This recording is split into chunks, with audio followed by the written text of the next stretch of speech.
Hey guys, today I'm just going to be doing a quick review of the Walther PPQ M1. This is a great everyday carry gun. This one is chambered in 9mm. So this model here is the M1.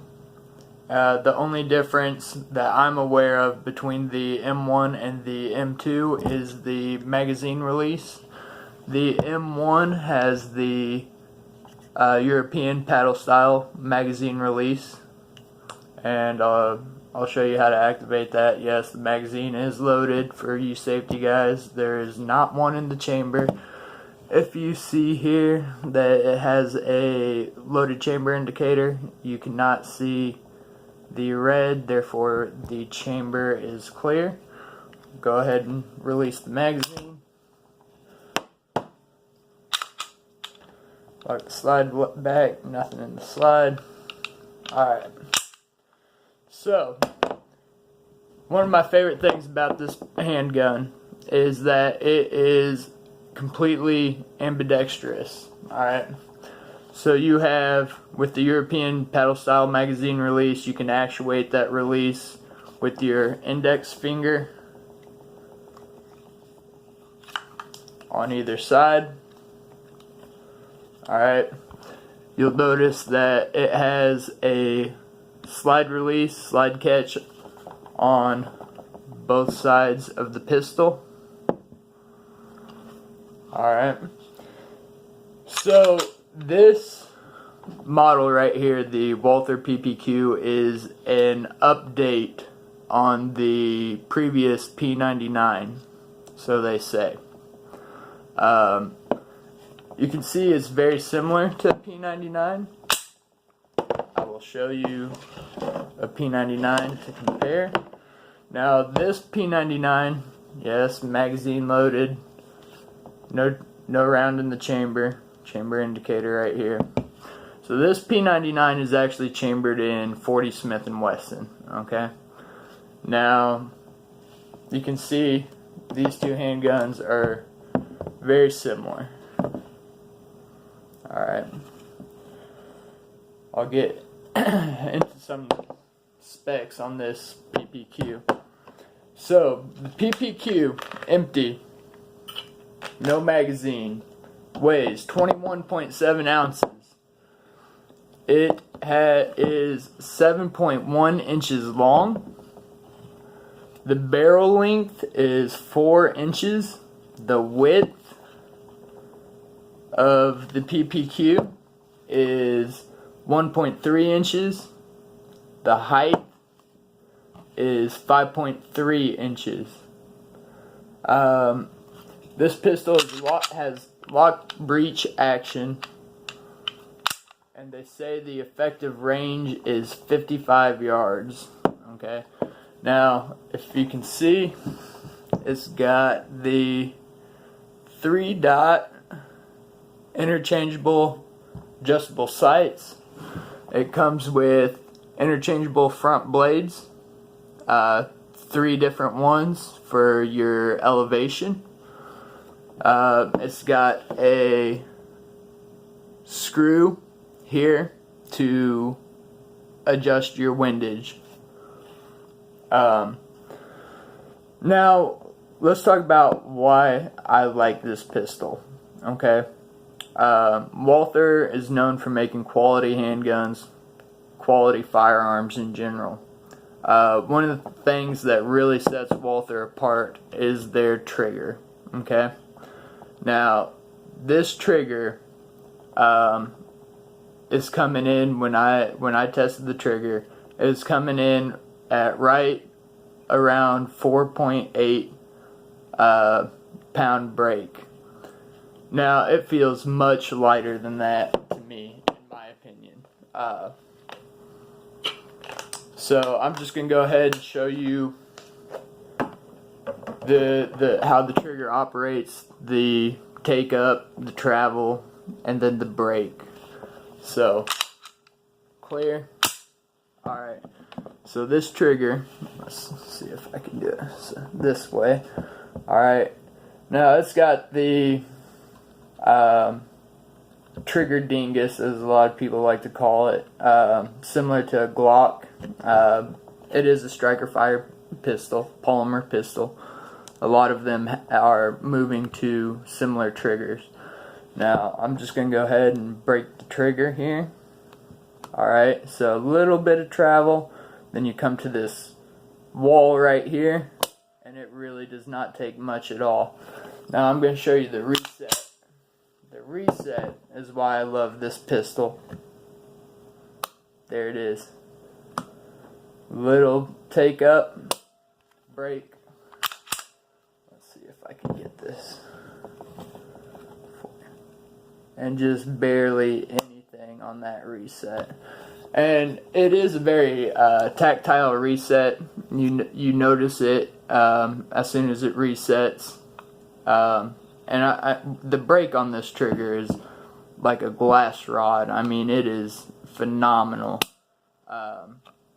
You can get extremely accurate with this trigger with, you know, training, of course. And now let's talk about takedown of this firearm. Okay, it's very similar to a lot of Walthers, similar to the Glock. So it's got these pull tabs right here.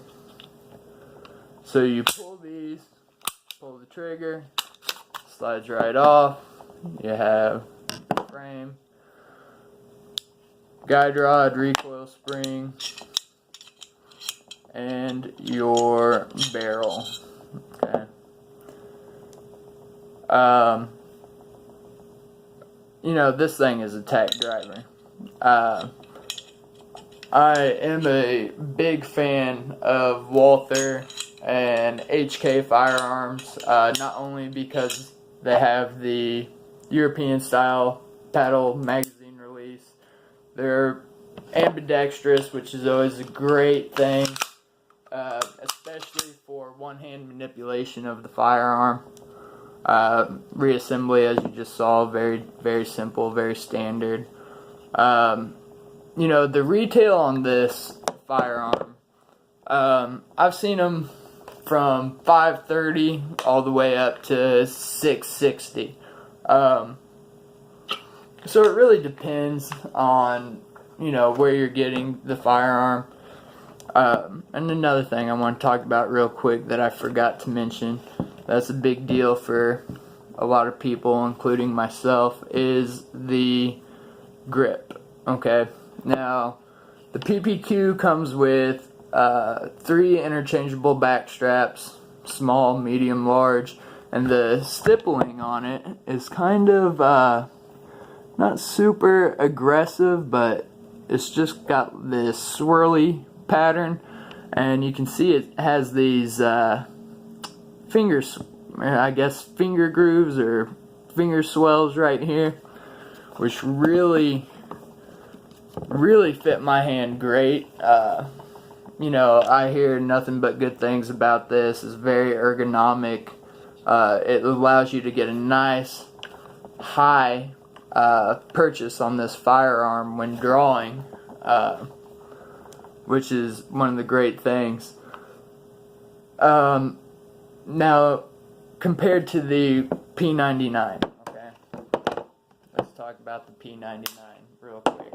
I'll do a different video on the P99, okay? Now, trigger, very similar.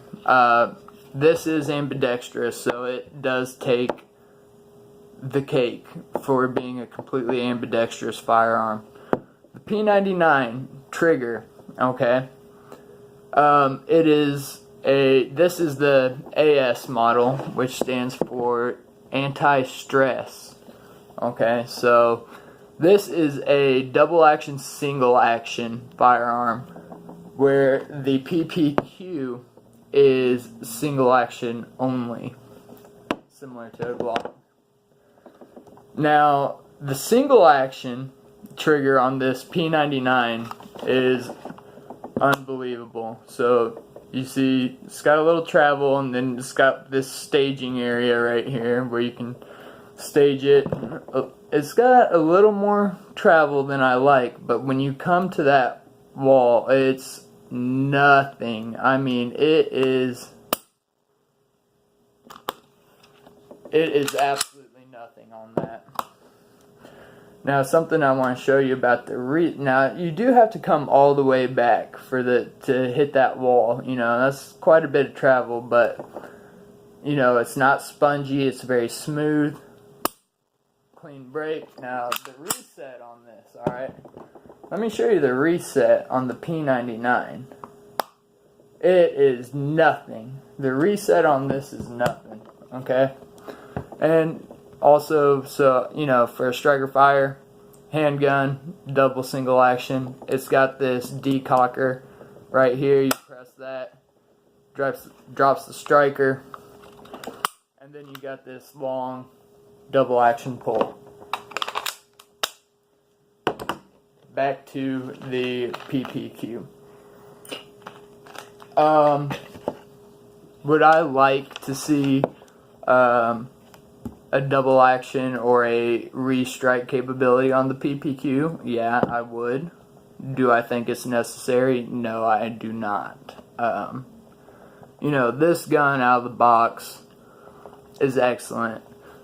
You know, the only thing that I would consider adjusting or changing or modifying on this gun straight out of the box is if you like tritium night sights, okay? I have tritium night sights on many of my firearms. For this one, I may do it. I don't carry it very often, so I haven't gotten around to replacing the sights because the sight picture is great on these. I like 3-dot sight. It's very, very accurate. You know, so if you're thinking about picking up a PPQ, whether it be the M1 or I believe they call it the Classic now, which has the European paddle magazine release, or the M2, which has the American style push button magazine release. Either way you go, you cannot go wrong with this firearm for an everyday carry. It's very easy for concealed carry, very comfortable.